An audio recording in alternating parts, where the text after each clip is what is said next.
following public service announcement is being brought to you part by the good folks that support the dope. It's told by D2G and Red Young. Ladies and gentlemen, now it's over with something like a phenomenon. It's food for thought for those starving through Ramadan. Nothing less than the best, that's what you rockin' with. So take notes on this newness, cause you'll be jockin' in. Precious of the bunch, plenty game that we put you on. Fashion, music, we give it to the goods gone. Keeping up with the time, so you'll be in the know. Nothing but exclusives, heads up on who's next to blow. It's only dopeness we give to the masses. The promise guaranteed, ain't no pushing the whackness. So say your theatrics for plays if you've been a hater. Plus the lovely Carly Brown's your facilitator. Lead the water when we bring that fire. Here's the industry biz #1 supplier. Boy, the other stations don't want no smoke. Keep your ears tuned in and support the dope. Yo, looking at my clock and it's about that time. 7:30 Central when we hit online. And we coming to you live from the ghost. So tell your people settle in and support the dope. Yo, looking at my clock and it's about that time. 7:30 Central when we hit online. And we coming to you live from the ghost. So tell your people settle in and support the dope. The show.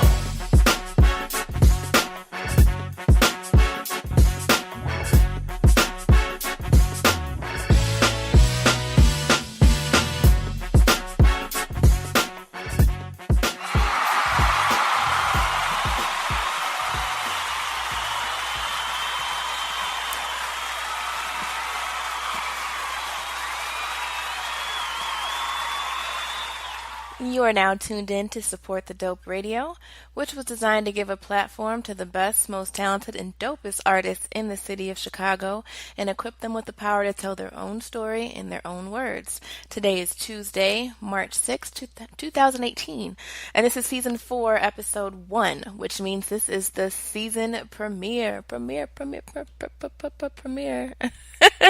I always do that, and I wonder if anybody actually remembers that, or am I dating myself just a little bit? But you guys get the point. I've missed you. It's been a while. It's the first season of the year. I have another lineup of really dope artists for you guys to get to know and get to love and support.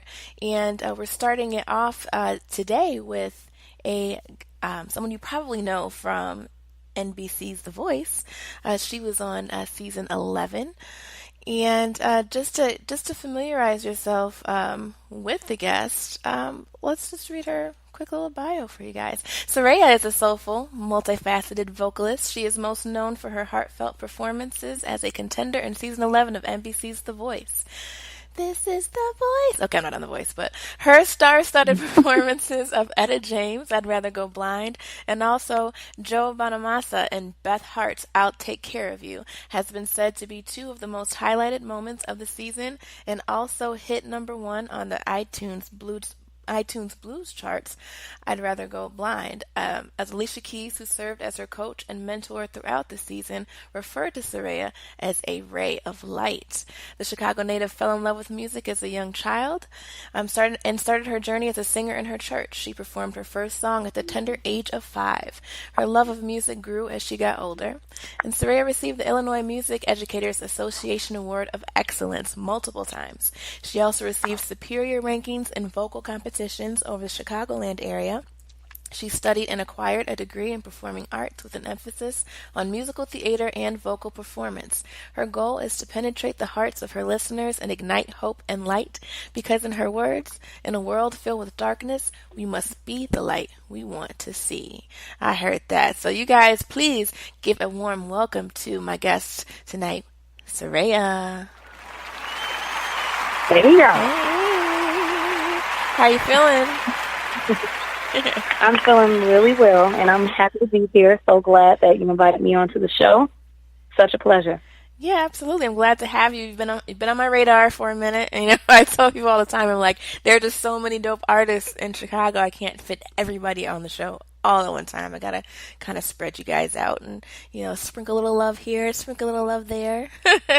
So I'm glad to finally have you on the show. And I'm always thrilled to have women on the show, because it's like we always have a plethora of men to choose from. But I'm always talking to them. So whenever I can get, another female, a woman, a girl, a gal pal on the show, it makes me really, really happy. So thank you for joining us and being the season opener. How's that? Yeah, girl. Yeah. So let's talk. We touched a little bit on in your bio about you getting your start, but tell us a little bit more in detail about how you got your start in music. Well, I mean, like a lot of, well, like most artists in the industry, I started in church. Mm-hmm. I began singing when I was at, like the tender age of about 4 or 5, since I can remember, really. Right. I've been singing, and I started in church when I was 5. And I remember always being asked what I wanted to be when I grow up. And, I've always had one answer, and that's to be a singer. I've never swayed from that thought. And as I grew older, it came into fruition. I mean, naturally, I was given the ability to do it.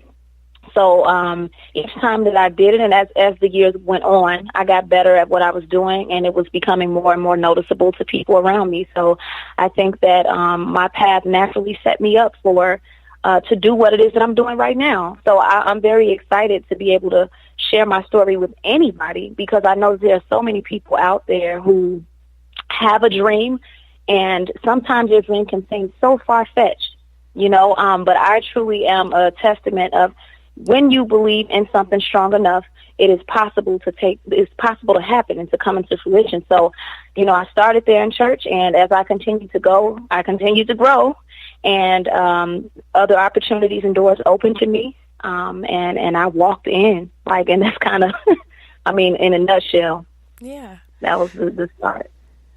Awesome. And I love that you said that you always said that you wanted to be a singer, because there's so many of us who, change careers and aspirations, 3 and 4 and 5 times, over. And that's not to knock that. I mean, I definitely fit in that category, but, to say that it's something that you knew from the beginning you wanted to do, and then, and spoke that into existence, and it came to pass.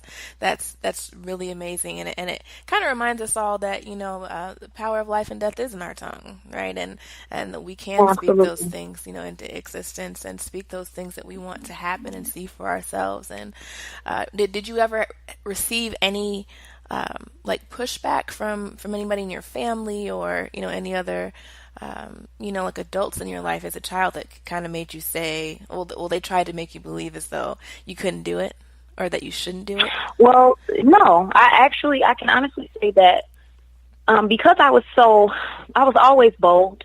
Mm-hmm. I'm bold now. I was bold as a kid, and when I was singing as a kid, I've always been seen as an old soul. Uh-huh. And so even that would come out even in my expression as a kid, when I would sing, when I would speak. And so I was believable then. I would say that much, because people around me responded to me in a way that it said that this is what she was born to do. This is what she's supposed to be doing. And they were always astonished. And I would say it takes me looking back to see it that way. I've always just been who I am and doing what I'm doing. I've never sought out to have people's, all eyes on me type of situation, even though I was naturally that character that's in the center of attention type of character, because I sang. I feel like people often affirmed me and what I was doing. And so I don't think that I got a lot of pushback or received a lot of opposition. And even if I did, I don't know that it would have swayed me, mm-hmm. But I think that people were very supportive where I was from. I grew up in the projects on the north side of Chicago. When they saw something that looked like it was worth jumping on the bandwagon on, it was like, it was like, yes, this is our very own. So yeah, I think I was pretty, encouraged, coming up. Good. So I have to imagine, growing up in your household, that you were pretty free to express yourself how you wanted.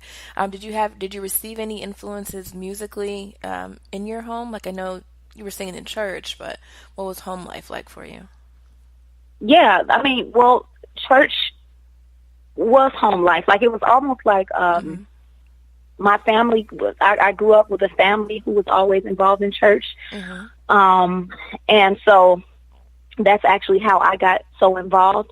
And there were times where it was like, the influence was more so on the side of gospel music, because I had come up in church and I was always so involved in ministry and everything. So it was like, not only was it encouraged by my parents that, I continue in that route, but it was also once upon a time, my desire to do only gospel music and stuff like that. And my perspective or outlook on that began to change as I grew spiritually, So, so home life was pretty, it was not too far from, from the church world, so, right. We took everything home with us, and that's kind of, that's kind of how it was. Yeah. So who were your influences that you were listening to growing up? Like what other artists kind of, either that you were just listening to or even artists that kind of influenced the sound that you eventually developed on your own?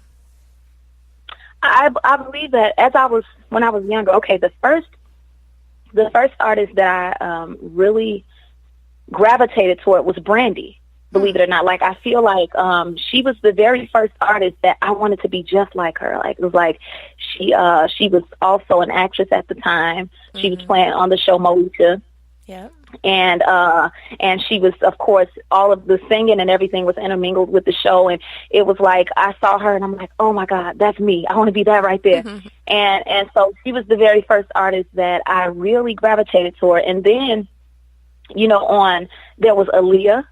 There were people like that I really, even though I was in church, when I would go home, I was watching videos and I was doing, I was watching TV and stuff like that. And I would gravitate toward the people that I seen, whose journey was being highlighted then at that time. And so you had the Brandy, you had the Monica, you had the Aaliyah. And I think that Aaliyah and Brandy were the first two that I had really grown accustomed to listening to and kind of patterning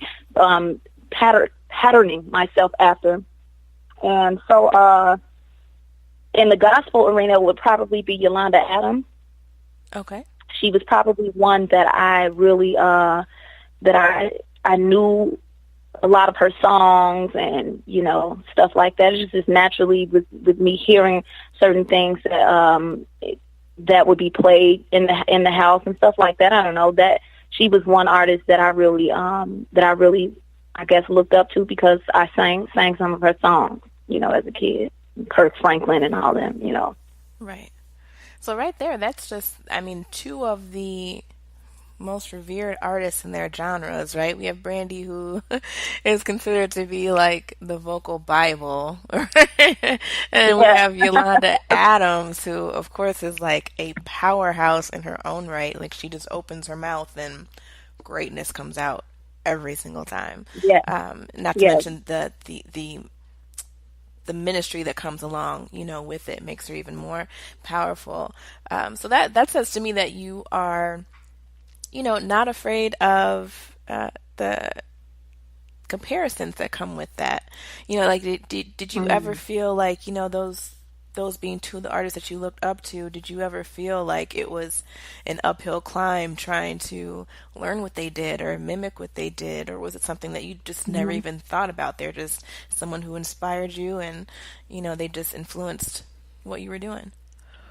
Yeah, I can honestly say it's the latter. I did not think twice. I was pretty much inspired by what I was inspired by. I was not, I didn't really have the mindset that, any of it was good or bad. It was like, it kind of was what it was. So whatever I was inspired by, I kind of did what I wanted to do, even then. I think it's as we grow and we get more, I guess, accustomed to what's going on around us or our environment, that shifts our mindset and we become a bit more bound believe it or not, that's how I see it. We become a bit more bound as we grow older. We don't know as children to be bound. Right. We don't know as children to be bound by race or be bound by the idea that something is good or bad or black or white. It's just, we know to love, we know to feel, we know to be genuine. And so as a kid, that's what it was for me. It was just me genuine.